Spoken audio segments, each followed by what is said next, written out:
Hello everyone, and welcome to my channel. This is an educational channel, and we look at different great theories of everything and do deep dives into them and show you how to use them, or help to show you how to use them and what they're about. And today is our 484th video we've done on the reciprocal system of theory from Dewey B. Larson. Mr. Larson was an American engineer who lived in the 20th century. He died in 1990, but not before he wrote about 12 books or so and 50 articles, and gave a lot of talks, and had a little bit of a following, and had a little journal going on with other contributors. And that all kind of started where after he put out his two fundamental postulates in like 1959, just two sentences about how he believed the universe operated. And then he elaborated those postulates through a process of deduction into a theoretical universe. So what his universe would look like if his postulates were correct. And then he compared his postulates with, or his theoretical universe with the empirical universe of the modern scientists. And, so if his universe looks a lot like their universe, then you would probably think that his postulates were pretty accurate. And so that's kind of what we have here. We're going over chapter 11 of his book called Basic Properties of Matter. This book is pretty much on chemistry. Larson drives equations for many of the basic properties of matter, like the melting point and the specific heat and the compressibility of different atoms. And then he plugs in all of the atoms and many molecules into his different equations. And then he compares his results with the results that are from the scientific tables that have been established from laboratory experiments of the modern scientists. And so, this provides, I think, pretty good demonstration that Larson was onto something. Maybe not completely right, but he's articulating a general theory. So he uses the same theory for chemistry that he uses for astronomy, that he uses for economics, that he uses for metaphysics. And some of his disciples, or so to speak, have plugged it into other subjects, geology and meteorology, philosophy, religion. So this is a general theory, but in order to understand how the theory operates, we're looking at many of the chemistry relations. He did several important chapters that we just covered, having to do with heat and temperature and pressure. Now we're on to some stuff having to do with electricity and magnetism. And this chapter here is called Thermoelectric Properties. We started this chapter yesterday, and so we will be doing the second installment here today. Now, let me tell you that if you want to get a thorough, semi-thorough at least, once-over on the reciprocal system, you want to go and watch one of my first 474 videos on the reciprocal system. I took the time to explain the reciprocal system 474 different times, but I'm finding that if I do that, I can't cover ground very well. So I want to kind of just be able to read the text, get the text read into the record here of Larson's books. And I'm not able to turn as many pages if I provide a thorough explanation of the reciprocal system every time. So for purposes of this video, I'm pretty much just going to assume that you have at least passing knowledge of the reciprocal system and you can follow along at least to a certain level. I'll try to explain. Larson is always getting into the weeds and always getting into stuff we don't understand. Sometimes I don't understand. If I do, I'll try to explain it. But the basic gist of the reciprocal system is that we live in a universe made out of motion, not matter, not energy, not force, but motion. And for Larson, it is a specific kind of motion that he calls scalar motion, a motion that has a magnitude but has no specific direction. And to model that, you would use a balloon that you put dots on. If you blow up the balloon, all the dots will be moving away from each other, but they won't be moving in any specific direction. Every dot will be moving in every direction outward. And, every dot will be moving away from every other dot. That is a scalar motion. And that's also been observed in the distant galaxies. All of the distant galaxies are moving away from each other. Now, that was used to justify or to, really come up with the Big Bang. But you can also use it to come up with the expanding balloon, depending on whether you want to have a center or not. If you have the center of that balloon as the origin, that would be where our galaxy is located. Or you could say that our galaxy is also participating in the expansion along with all of these distant galaxies, which makes a lot more sense to me and to Larson as well. Anyway, so we've got this scalar motion, and that's what the universe is constructed out of. That is the source. And this outward motion of the balloon and manifestation comes from taking that source and harnessing it through first reversing that direction of the balloon, and then eventually reeling it in and moving it, rotating it, moving it into an inward direction of the balloon. So when you have that contracting balloon, then that is what you would call gravitation, and that is where you have atoms and matter. And so that is like manifestation. So the whole process of manifestation is turning that outward moving balloon into an inward moving balloon. So we got the inward moving balloon, you've got all of the dots are moving toward each other. But it's important to note that they are not, and they're not moving in any specific direction, but it appears as if there's force fields there.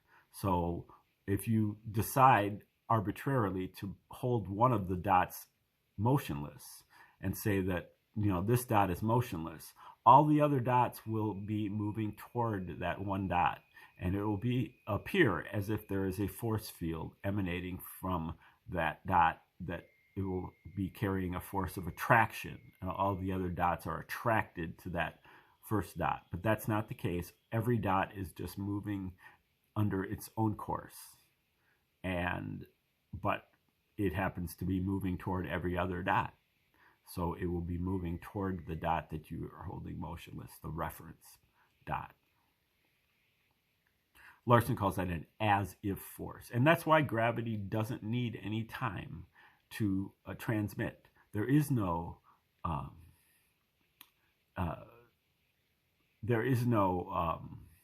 force at a distance. The force is inherent in each body, and so it's instantaneous. Now, the other aspect of Larson's system is that motion is the relationship between space and time. That posits a generalized reciprocal relationship between space and time. You can see that in speed. the most basic kind of motion that we know of. The car is going 12 miles per hour, 12 miles of space in 1 hour of time. That's a relationship between space and time, and that is a fraction, with space or time as the numerator, time or space as the denominator. All forms of scientific phenomena are forms of motion, and they are all fractions, with space or time as the numerator and time or space as the denominator, with the idea that space or time can have exponents. It can be to the first power, to the second power, to the third power, or more. And so Larson's first postulate, which is where he does most of his original thinking here, is that the universe is composed entirely of one component, motion, existing in 3 dimensions, in discrete units, and with 2 reciprocal aspects, space and time. Space and time do not exist separately. They only exist together in motion. And the progression is at the rate of 1 unit of space per 1 unit of time. Everything is quantized in the reciprocal system. Everything comes in whole units. And, you have 3-dimensional relationships, but you have 3 dimensions of space. You also have 3 dimensions of time, because time and space are reciprocals. They have the same qualities. So that's what Larson calls coordinate space and coordinate time. But in order to describe coordinate space or coordinate time, you only need 1 dimension of motion. And there are also 3 dimensions of motion, scalar motion. And so that is beyond the reference system, beyond the spatial reference system and the temporal reference system. He calls that the natural reference system. That is the progression of that balloon outward at the speed of 1 unit of speed, 1 unit of space per 1 unit of time, which is also known as the speed of light. And so that is the progression of the natural reference system. The source of this universe is outward motion in all directions at the speed of light from all locations at all times.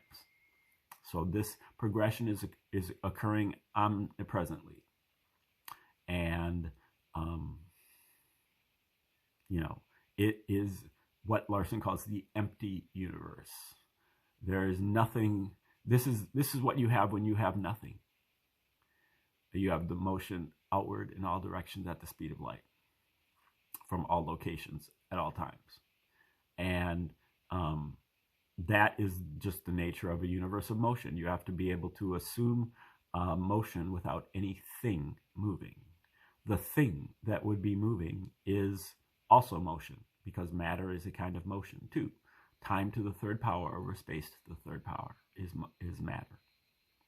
Okay, now let's get into the text here of thermoelectric properties. Now, an electron in Larson's system can be charged or uncharged. So that is another important thing that you have to remember. And in Larson's system, an electron is a rotating unit of space.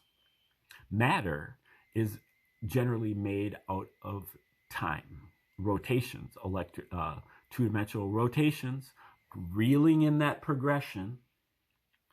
And so matter is 3 sets of rotations, 2 of which are 2-dimensional, but they are primarily made out of time. And since the relationship between space and time is motion, the electron, which is a rotating unit of time, of space, it moves through time.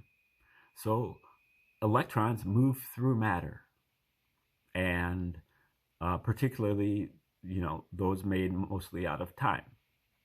And but in some cases, they heat up that motion. That's called resistance. And that gives rise to thermoelectric properties. Okay, so that's what he's talking about here.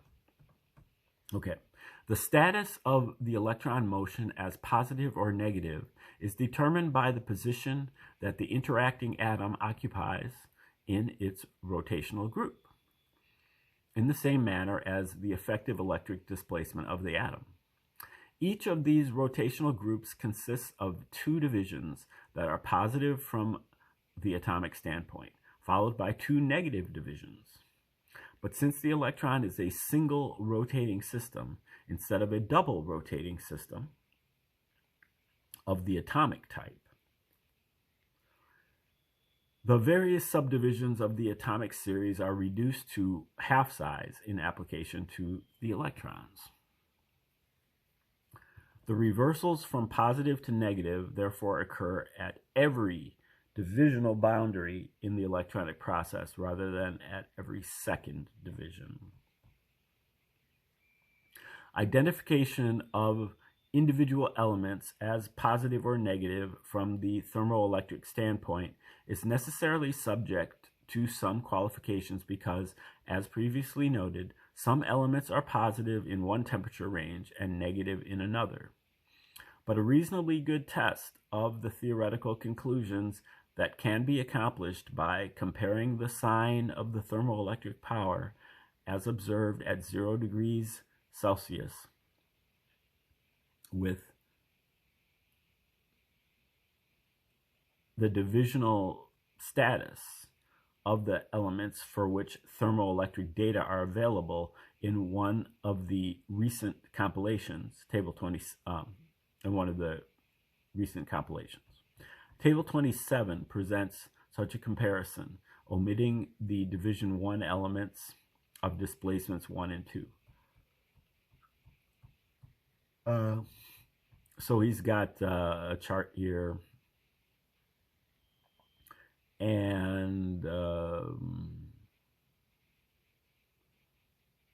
not sure exactly what he's getting at here, but he's basically, he's got 4 divisions of matter, 1, 2, 3, and 4. Division 1 is an electropositive with a valence of 4 or less. Division 4 is an electronegative with a valence of 4 or less. And then Division 2 is an electropositive with a large valence. Division 3 is an electronegative with a large valence. And he's kind of got them divided up. But, the point that he's making is that since the electron is just got one rotating system, one photon, because you start with the photon, you roll in back that progression. You start with the photon, that vibrates it, makes it still, and then it still needs to be rotated. But you got to have that photon first. So a subatomic particle like an electron has one photon at the center, but an atom has 2 photons at the center. And so he's saying that normally things are reversing every other division. You're reversing the order of things. But in the case of the electron, since the electron's only half a unit, you're actually reversing it every unit. So the sign is reversed when you cross from division 1 to division 2, from division 2 to division 3, and from division 3 to 4, as opposed to just between 2 and 3. I believe that's what he's saying. Okay. The reason for the omissions from the tabulation is that the first 2 division 1 elements of each rotational group follow a distinctive pattern of their own. In these elements, the factor controlling the thermoelectric power is the magnetic rotational displacement rather than the electric displacement. Because of the single rotation of the electron, the range of magnetic displacements from 1,1 to 4,4 becomes... sorry, I lost my place here. 1,1 to 4,4 becomes 2 divisions with the reversal of sign at the boundaries. For reasons of symmetry, the interior section from 2,2 to 3,3 constitutes 1 division, in which the displacement 1 elements, sodium, potassium, rubidium, have negative thermoelectric voltages. The corresponding members of the outer groups, lithium, cesium, have positive voltages. The displacement 2 elements may follow either the magnetic or electric pattern. One of those included in the reference tabulation, calcium, has the same negative voltage as its neighbor, potassium. But magnesium, the corresponding member of the next lower group, takes the positive voltage of the higher division 1 elements.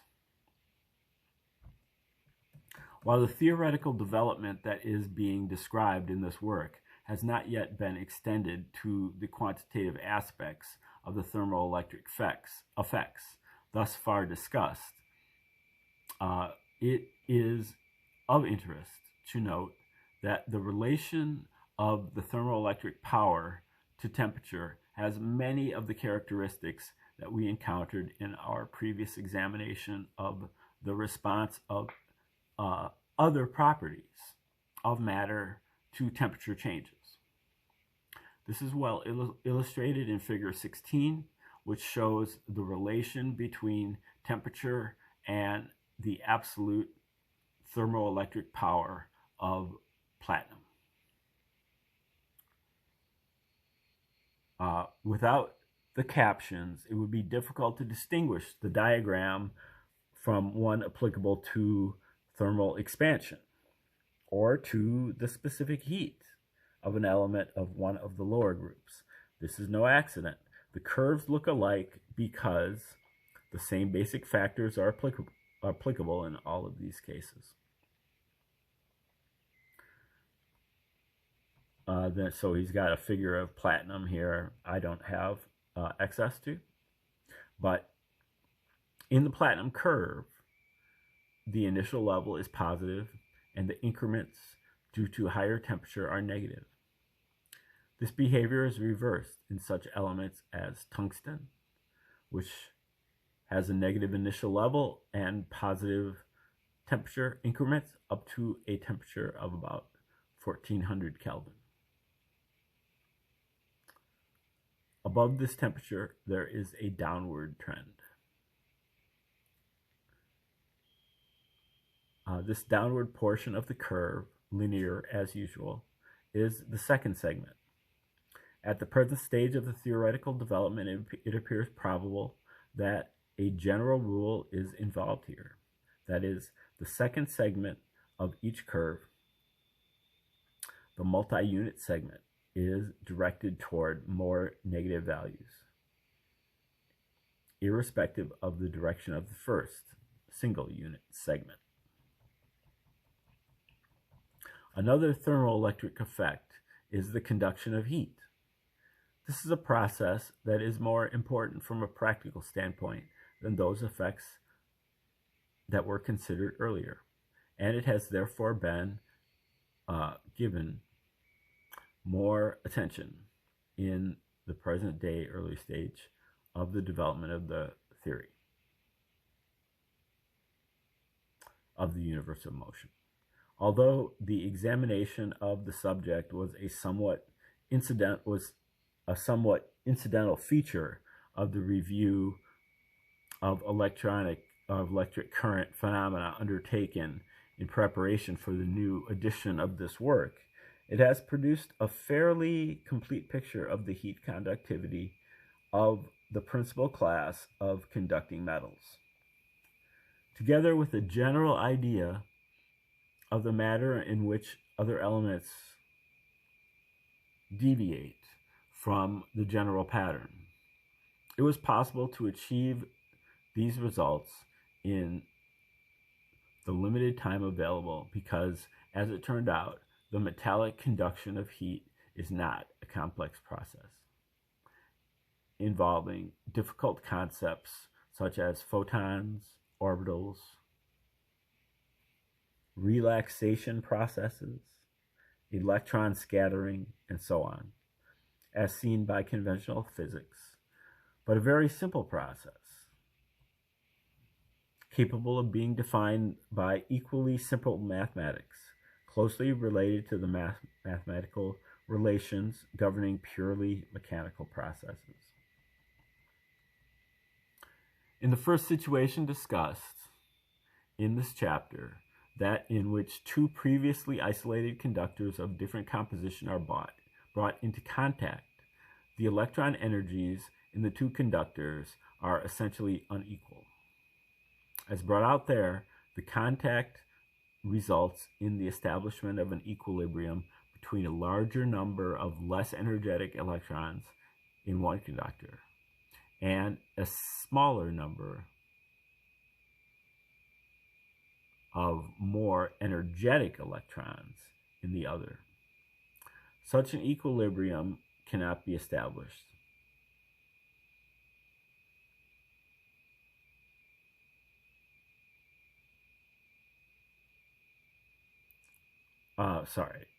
Such an equilibrium cannot be established between two sections of a homogeneous conductor because in this case there is no influence that requires either the individual electron energy or the electron concentration to take different values in different locations.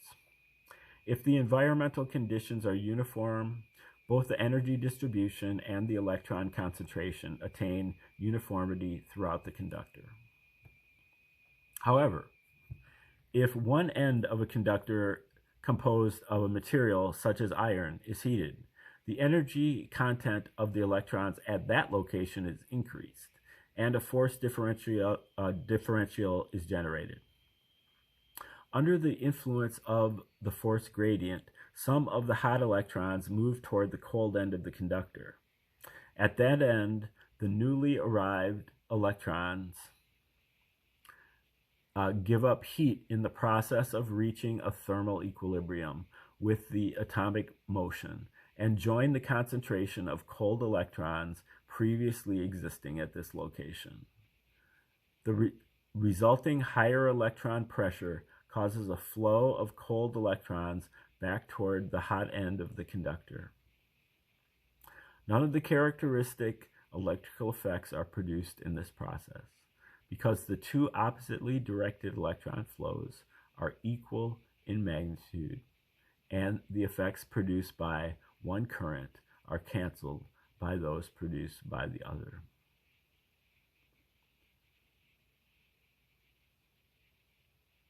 The only observable result is a transfer of heat from the hot end of the conductor to the cold end.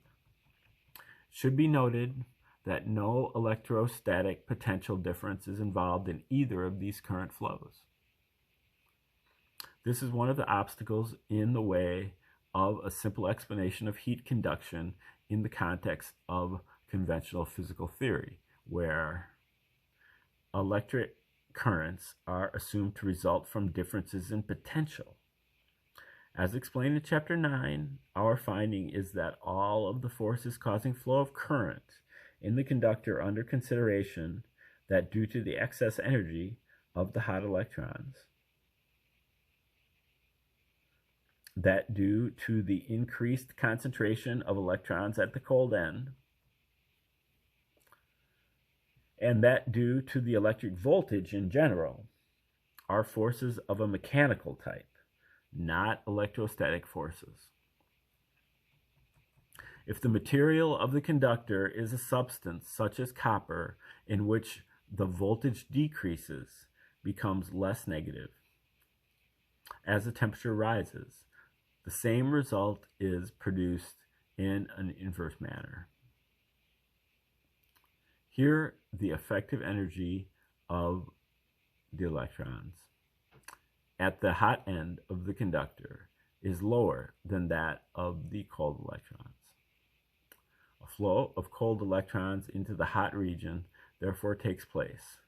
These electrons absorb heat from the environment to attain thermal equilibrium with the matter of the conductor. The resulting increased concentration of hot electrons is then relieved by a flow of some of these electrons back toward the cold end of the conductor. Here again, the two oppositely directed electron flows produce no net electrical effects. The conduction of heat in metals by movement of electrons is essentially the same process as the convection of heat by movement of gas or liquid molecules. In a closed system, energetic molecules from a hot region move toward a cold region, while a parallel flow carries an equal number of cold molecules back to the hot region. There is only one significant difference between the two heat transfer processes. Because the fluid molecules are subject to a gravitational effect, heat transfer by convection is relatively rapid if it is assisted by a thermally caused difference in density, whereas it is much slower if the diffusion of the hot molecules operates against the gravitational force.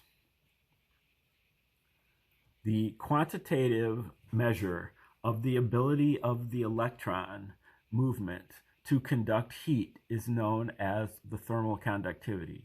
Its magnitude is determined primarily, perhaps entirely, by the effective specific heat and the temperature coefficient of resistivity, both of which are inversely related to the conductivity. There is a possibility that it may also be affected to a minor degree by some other influences not yet identified, but in any event, all of the modifying influences other than the specific heat are independent of the temperature, within the range of accuracy of the measurements of the thermal conductivity, and they can be combined into one constant value for each substance.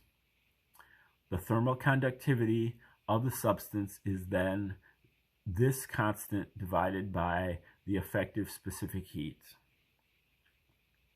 So the equation is thermal conductivity equals K over C times P.